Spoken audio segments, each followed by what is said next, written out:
আপনাকে একটা প্রশ্ন করি, আপনি কি বিয়ে করতে চান নাকি বিয়ের নাম শুনলেই একটু ভয় লাগে? কখনো কি ভেবেছেন বিয়ে আসলে সুখ দেয় নাকি পস্তানোর নতুন দরজা খুলে দেয়? দিল্লির লাড্ডু এই কথাটা কি সত্যি এতটাই সত্য যে খায় সে পস্তায় আর যে না খায় সেও পস্তায়? আর একটা প্রশ্ন, কেন বিয়ের পর মানুষ এত বদলে যায়?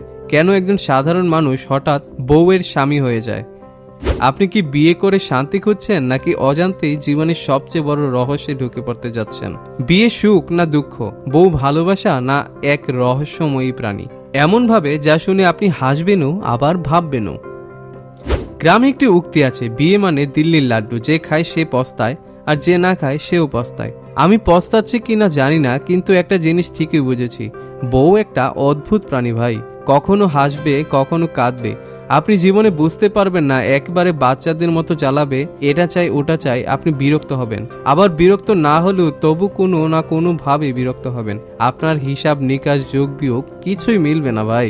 হঠাৎ হঠাৎ রাগ করবে, অভিমান করবে, আর সবচেয়ে মজার ব্যাপার হলো কখনো কখনো নিজেই ভুলে যাবে কেন রাগ বা অভিমান করেছিল। কিন্তু আপনার কাজ সব ছেড়ে সেই রাগ অভিমান ভাঙানো। আপনার কোনো দোষ নেই, কোনো অপরাধ নেই, তবু আপনাকে সব ঠিক করতে হবে। আপনি হয়তো রাগ করে কোথাও চলে গেলেন, ভাবলেন আজ আর ফিরবো না, কিন্তু 8-10 ঘন্টা যেতেই আপনার মন বউ বউ করতে শুরু করবে। শেষমেশ বেহায়ের মতো আবার ঘরে ফিরবেন, এতে কোনো সমস্যা নেই। সমস্যা হলো আপনি যখন ফিরবেন আপনার বউ খিলখিল করে হাসবে। সেই হাসি দেখে আপনার মেজাজ সিদ্ধ পানির মতো টকবক করবে, কিন্তু কিছুই করার থাকবে না।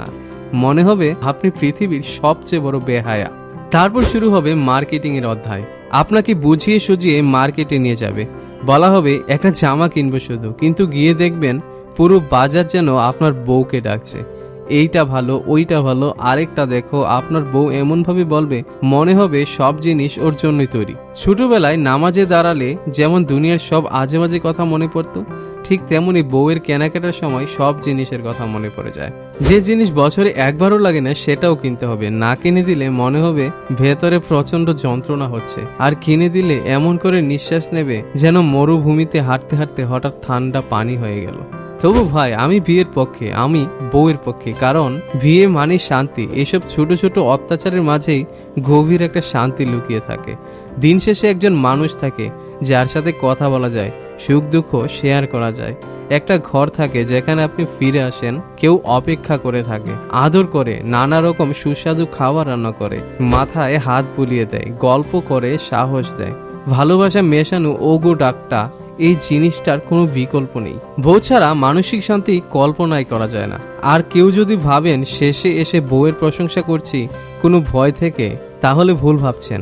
খাবার বন্ধ হয়ে যাবে, দরজা বন্ধ করে দিবে, এই ভয় না। এই কথা শুধু তারাই ভাবে যাদের বউ নাই। যাদের বউ আছে তারা জানে এই প্রশংসা আসে ভালোবাসা থেকে। হে যুবক, বিয়ে করুন, প্রয়োজনে লোন তুলে হলেও বিয়ে করুন, বিয়ে করুন, বিয়ে করুন, বিয়ে করুন। ধন্যবাদ। কথাগুলো যদি তোমার জীবনের সাথে মিলে যায় তাহলে অবশ্যই একটি লাইক দিয়ে আমাকে জানিয়ে যাবে, আর কমেন্টে তোমার মূল্যবান বক্তব্যটা জানিয়ে যাবে। তো আজকের ভিডিওটা এখানেই শেষ করছি। আমাকে চিরদিনের জন্য হারিয়ে ফেলতে না চাইলে চ্যানেলটি অবশ্যই সাবস্ক্রাইব করে যাও। আর সবাই ভালো থাকো, ধন্যবাদ।